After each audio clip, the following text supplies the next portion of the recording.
Let's perhaps start off with understanding what the 4x4 initiative is all about for those who don't know much about the organization. Yeah, man. In the first instance, it's about malehood, manhood, fatherhood, all the levels that you can think of, and mainly to look at more pragmatic approaches. The 4x4 is the salient feature. You know that normally if you go to certain terrains, Yeah. you need a higher level of ground to pass that.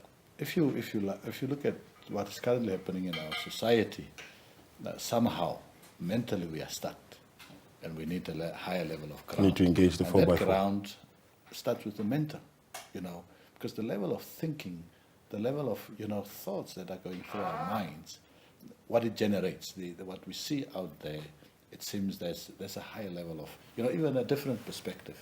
So that was mainly how we started the 4x4 initiative. But look at pragmatic approaches. That's how, when we started in 2020, 2021, it was about looking at those effects, of life in a negative way, where you have your safe homes because of a child that has been probably abandoned, a child that a responsibility that the father could not take. But we said we cannot take a backstage.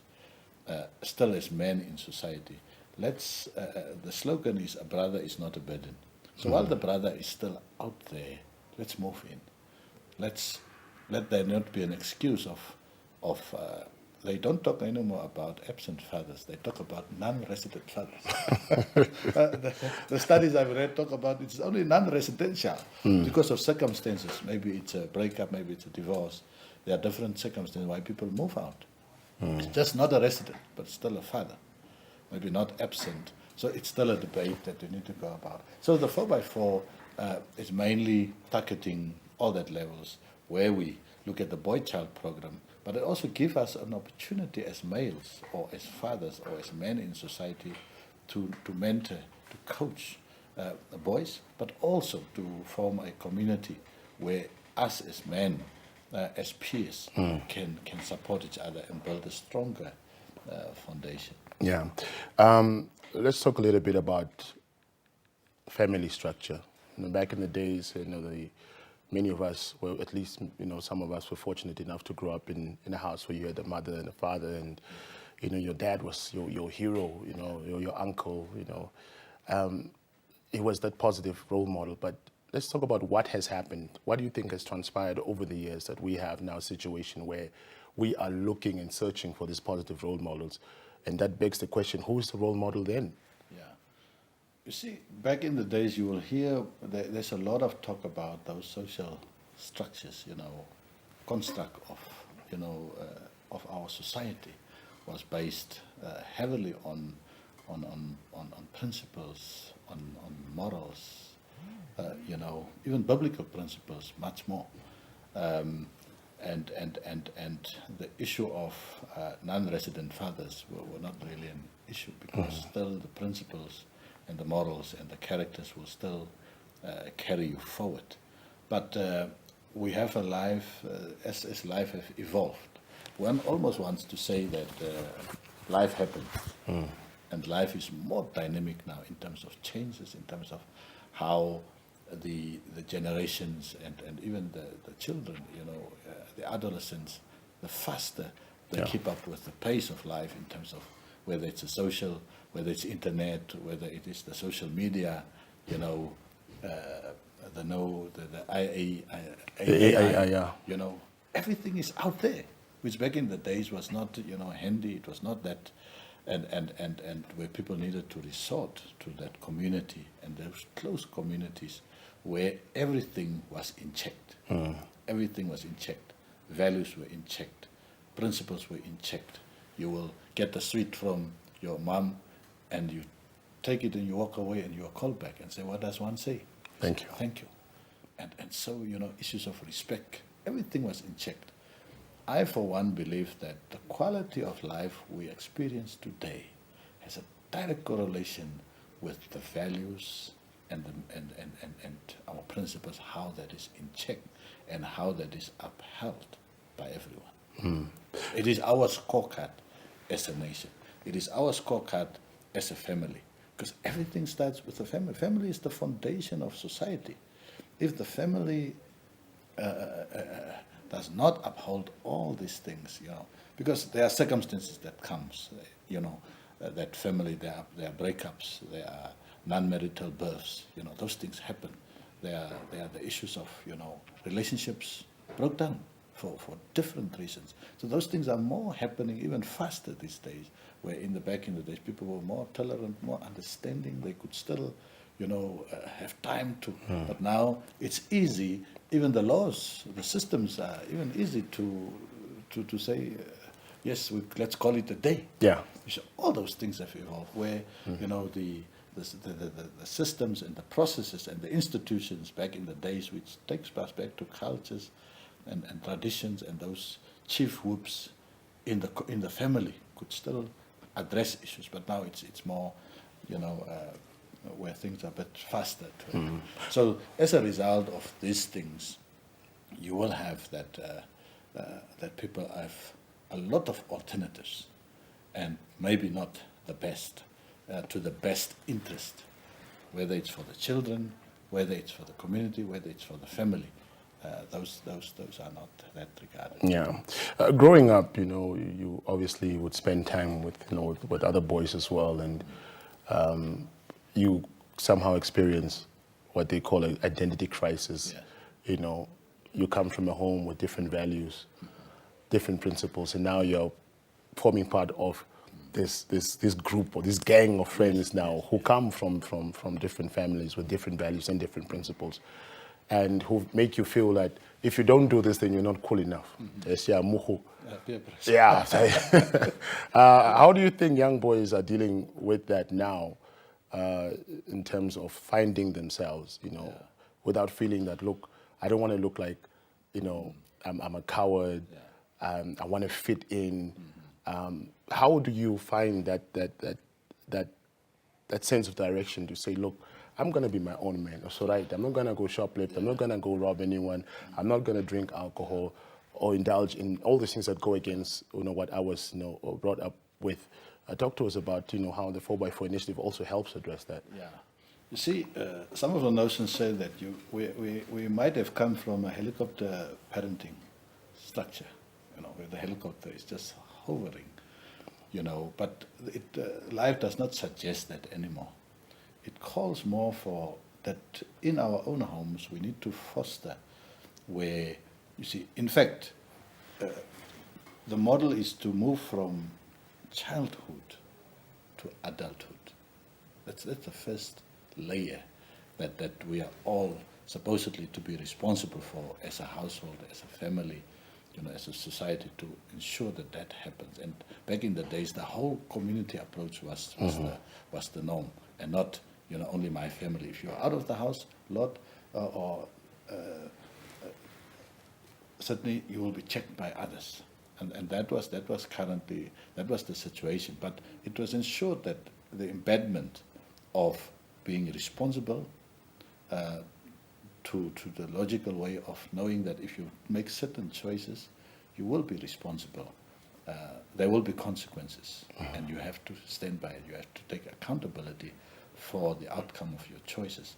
Those are some of the aspects that were in place. So it doesn't matter, I'm from Botani, and I moved to Windhoek. Still, Proverbs 22:6 talks about, if you teach them while they were young, even if they get older, it will not depart. So that training and equip and teaching is a foundation that needs to be laid, so that you can deal with issues of peer pressure, so that you can deal with issues of assertiveness, of boundaries, of choices, and those things.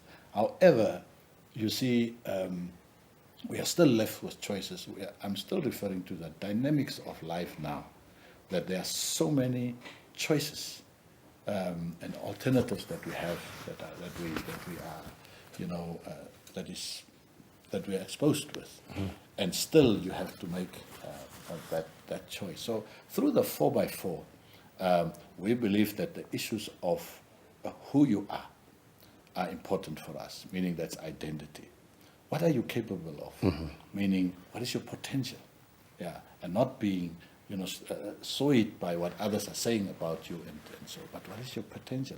What is the God given? You can still live up to your dreams. And then thirdly, the issue of why are you around? Why are you a male?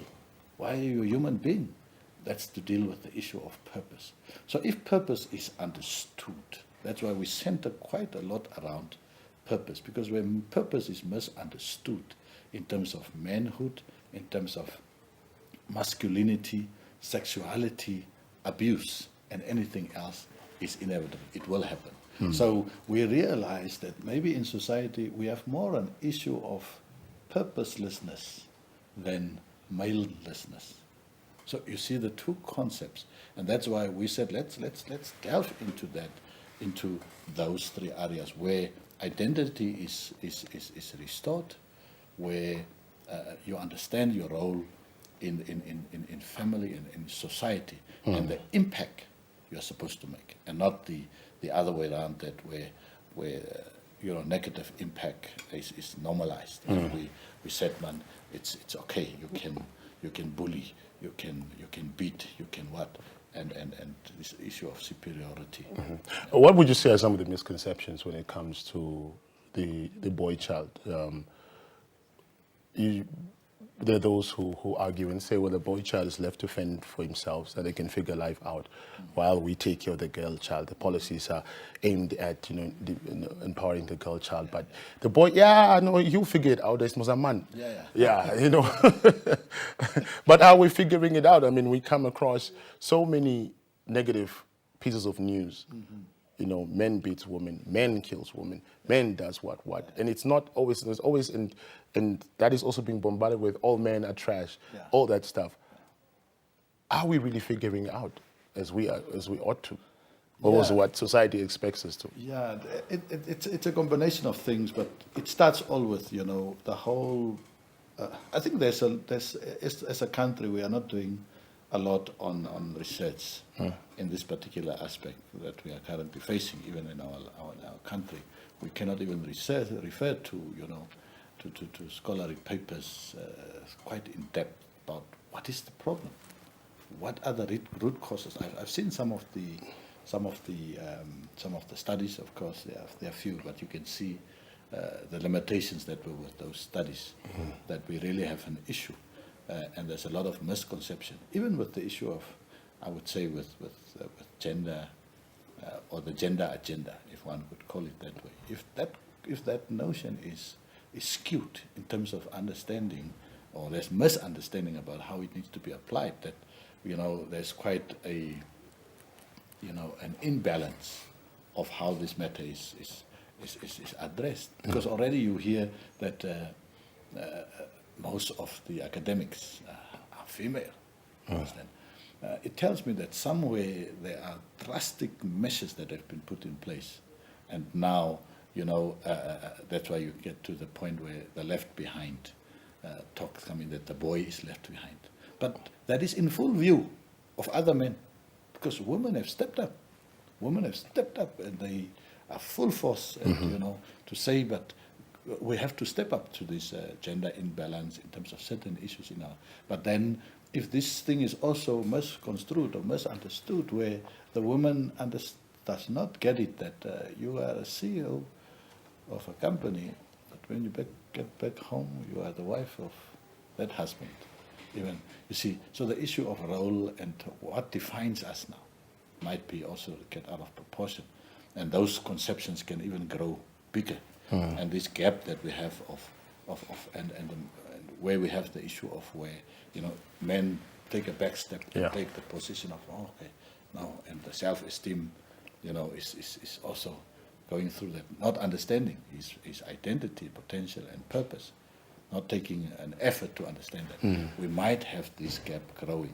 Of course, we have other underlying issues of probably it could be cultural and traditional harms, or the way we came up and say, man is the boss. And I remember one gentleman was probably told by his parents that you must your foot near certain ways, you must put your foot down. And the guy said, but the floor is hers. I can my foot, the floor is hers. So, but still, does it take out, your role as men, as male in society. The fact that you don't work, the fact that you don't, of course, you are expected to be the provider, the protector, and the priest of the house. The boy child again, or the boy or males again, where certain things are taboo. You cannot cry. You should not Yes. show emotions. You see, those harmful rituals and things that we have started with, I think the impact we feel today. And so we have to deal with those misconceptions. We have to be in this together. Yeah. Even at government level, how we deal with the issue of, gender equality. What does that mean? What does everyone understand that? And how do we address this issue? So And I think and I think the issue of gender equality has been so misunderstood by many. Yeah.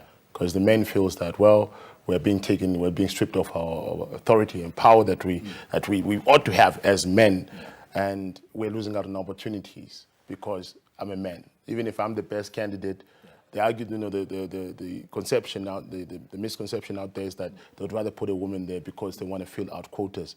That is how some of the people are understanding this. Yeah, and that skew approach might, there's the consequences of some of the decisions we take, and if it's not filtered, the agenda, which is on the table. You read a lot of things of the future is female. How do you unpack that? How do you contextualize? How do you contextualize that? Because if that thing is out of proportion, community and society is out of line, and it will take us, like our late president will say, to build up it takes a lot of effort. How some of the social constructs came about, how our elders, make sure that the boundaries, the landmarks, how we need to live as a society, how that was supposed to address a lot of issues. But if then along the way we move the boundaries, we change the landmarks, those things, the consequences that it comes with, sometimes to break down what has been built up is so easy. Yeah. And those are the things that needs to be injected as we build this Namibian house, which is now our society, that we need to construct and make sure it is a healthy. For young men who are watching this right now, who probably also want to make a difference in their society in terms of becoming a positive role model, where does one start? If I'm living in a community where I know most of the kids grow up without their fathers or don't have a positive male role model, what is my first, plan of action? Where do I start in terms of saying, guys, okay, let me create something positive in my community? Yeah. You see, it starts all with change. Starts with you. Change starts with me, and that's why I there's a scripture I always quote, which is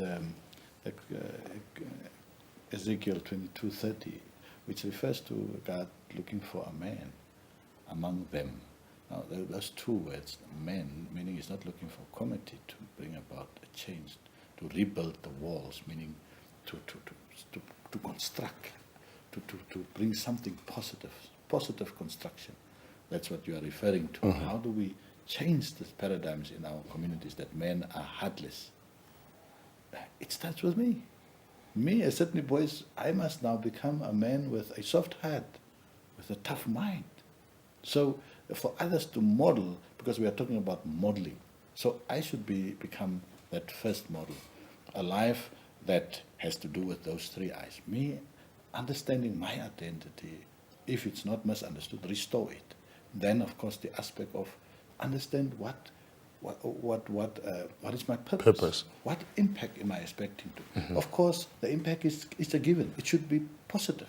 I should impact my surround, I should, but I can only, impact them in a positive way if I have the positives. So I need to deal with, issues of toxic masculinity, probably to understand what is toxic masculinity. Yeah. Those harmful things to society. I can see it, I can read it. Why would I go and repeat it? So I already see it's toxic. Now you have the aspects of healthy masculinity, which refers to issues of just the issue of self-respect, respect others, show a little kindness, show a little gentleness. Gentleness, by the way, means strength under control. Yeah. It's people with strength, but it's under control. So I have to accept those qualities. And it starts with not a lot of things, not a polo t-shirt. It starts with a polo attitude, if I can call it that way. It's the polo attitude. So it's the attire on the inside that is actually your character that must be exposed on the outside. And that is how our programs are. Most of the times we talk about, you see, I will come at my sessions, I will greet a boy, I'll say, yes, good day. Yeah. You know, I'll take his hand, and he will probably still sit. Yeah. And I'll walk around. And I'll come for, yes, how are you? Yeah. And I'll do it three times at the camps that we do, all the sessions. And then someone else will say, hey, you moet opstaan. Yeah. So groot mens. Yeah. You understand? Meaning the value of respect is now in check. And that's all the boys that, for instance, one of my programs or one of my instruments is AAA. AAA means the speaker, you give him full attention, full appreciation and acknowledgement. That's what you need to do with your parents. If your parents call and you don't say, you said, yes, ma'am. So at our camps, I will speak to them. I will say number 5. I give them numbers. They will say, yes, coach. Yes, yes, SB. Because those things must now go back into their homes. So the starting point is you. And that's why they said among them. You see the program, the 4x4 program, is not the solution for Namibia. It's a contribution. But what we are saying, we want 4x4 chapters in every village. Just because there are not cameras in Okamatapati every day, it does not mean these talks are not happening. I was following Fresh FM talk show this morning where the Fresh FM reporters were saying, wow, I didn't know, this is we don't know of programs in Namibia. I said, Fresh FM, where are you? You are not everywhere. So there are things that are happening in Tsunkwe, in the village. There are talks happening. It's just that it is not documented, it is not covered, that we don't know. And what we are saying is in every society, men that are following us now, young men that are following, CEOs, MDs, you are coming from a community. Yes. Let's go back into that community and make an impact. Have those talks. One of our programs or one of our salient features is what we call the triple I. It starts with involvement. You cannot really help another person if you're not involved, meaning you don't know really what is going on. And maybe that's the society that we are in now. We are not involved. We read social media statuses and things. We post, that's You pretty can much. trigger, something is not right with Sydney today. What is he actually saying? No involvement. Involvement, then comes information. Our boys need new information about, life, about, sex, about, a lot of aspects, about communication. They need new information. Then only comes the inspiration.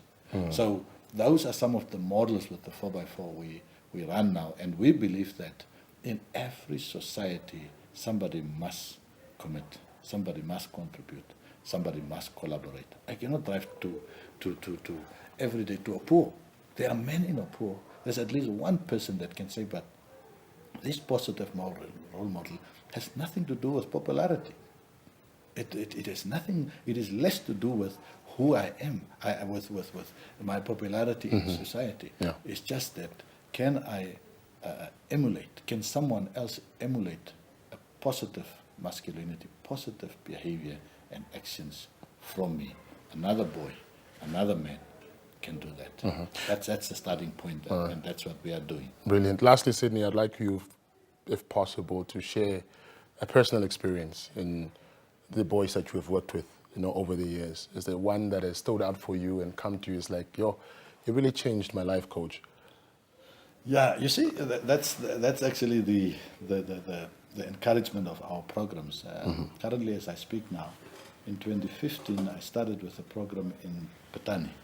You see, people always forget where they're coming from. Yeah. But I believe that when you remember, it helps you with gratitude, but it also helps you to wanting to make an impact, like others did an impact in their life. So I started with a program in 2015 in Patani. I mentored some high school learners that showed potential. One of those high school learners is currently at almost final year in Windhoek. But since he came, he's part of my life coaching. Yeah. He's an associate coach. All right. I have at least 2 or 3 associate coaches, especially boys now, that I found when I started effectively with the boys leadership programs in Windhoek, at 4 or 5 schools in Windhoek. We almost covered over 15 schools with our boys leadership program. Very pragmatic. We set up a sanitary pad drop box managed by the boys club. We have set up a cafe run by the boys clubs where the proceeds goes towards sanitary pads. So we embed the value of responsibility amongst them. We believe that if you want to engage boys, you want to build those foundations, give them tasks, give them those tasks, gardening projects. Our conferences will be gardening projects, not those safari hotel things where you pay 20,000. So at least 4 or 5 boys are now associate coaches. Even boys from the schools that we set up these projects, so we call them our project schools. They are back into the same system. In terms of the AA programs, they said if you don't do step 12, you have not passed the test. Yeah. Meaning unless you go back, if you're drug problems, you go back to that and say, yes, colleagues, I was with you, but I'm back here. So we use that model in terms of our program. So 4 to 5 boys, but are men now. We're busy now with the adolescents towards manhood. Are part of the program. So those are some of those. Even if it was one, we would have still said the impact was done, and we would encourage others to find those boys. Single parenthood, non-resident fathers should not anymore be an excuse for a boy to say that I cannot be successful in life. As long as there's a stronger support system we build in our communities, and we still say in that community that you are, businessmen, some of my friends, school friends, go to a community, identify that one boy, walk 2 miles with him. He can probably take the other miles and the other miles. Absolutely. And that's the principle that we have adopted, and we believe that it's more a contribution. Someone else will water, someone else will nurture, and the Lord will make it to grow. All right, awesome. Sydney, it's been a great pleasure talking to you. Highly appreciate it, and I'm sure everyone that's watching this is appreciating the positive impact that you're making on the society. And like I said off camera before we started discussing that, it's so refreshing that, to see something positive happening in the community in the midst of all this negative news that we receive about men killing women, men assaulting women, and men always just being put in this box of, these guys are monsters. Yeah. But then you have initiatives like 4x4 that come and say otherwise. Say no, some of these people need help. I think that one, maybe it's just good to touch on that one. That you see, there's the negative narrative. Problems will not solve it by itself.